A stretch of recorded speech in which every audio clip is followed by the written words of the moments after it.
Hey y'all, Jen here from Finder.com.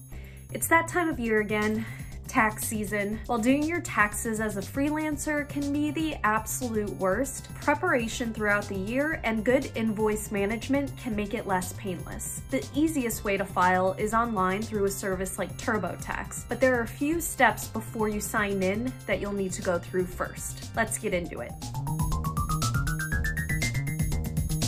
You may need to file your taxes on a quarterly basis if you're going to pay more than $1,000 a year. To find out if that's the case for you, multiply your expected yearly revenue by the self-employment tax rate. Regardless if you're paying quarterly taxes, it's typically recommended that you set aside 25 to 30% of all the pay you earned through self-employment for taxes. When you're ready to pay your estimated taxes, you'll use Form 1040-ES. You'll complete the worksheet and either mail in the provided voucher with a check or pay using the IRS's online portal. To file your end-of-year taxes, there are a few more steps you need to take though.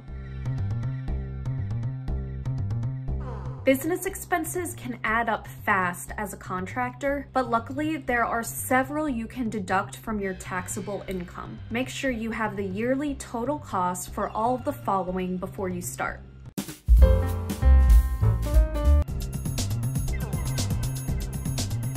If your pay is $600 or more, you should receive Form 1099 miscellaneous from your client, but you don't necessarily need the form to get started if you have all of your invoices. You'll need to gather the following information to begin.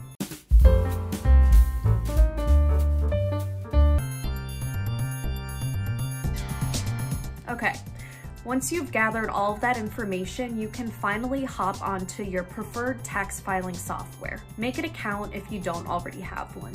When choosing your password, make sure you're picking something as safe as possible, given your taxes are full of sensitive information. You might even want to consider using an application like LastPass or Dashlane in combination with a cybersecurity program like Norton to ensure all of your information stays 100% secure. Okay, this next part is probably the longest one. It starts with entering your basic personal and contact information like your name, date of birth, zip code. You'll then go through each step of the filing process one screen at a time.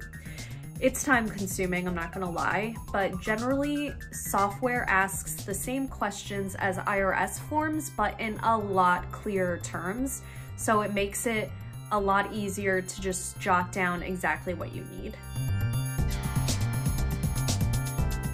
Okay, if your estimated tax payments didn't cover everything, or if you didn't pay them along the way throughout the past year, you can pay in one of a few ways. First, you can mail it to your regional IRS office using a check. Second, you can fill it out and make a payment online using the IRS's payment portal. And if you can't pay the full amount right now, you may be able to pay over time. Check out the IRS's website on payment plans to find out if you qualify and how to set that up. Once everything is entered, take a good look at it before signing on the digital line. You'll want to check every section and make sure all of the totals match up and then seal it with your e-signature. For more info about filing taxes when you're self-employed, check out the full article linked below on Finder.com.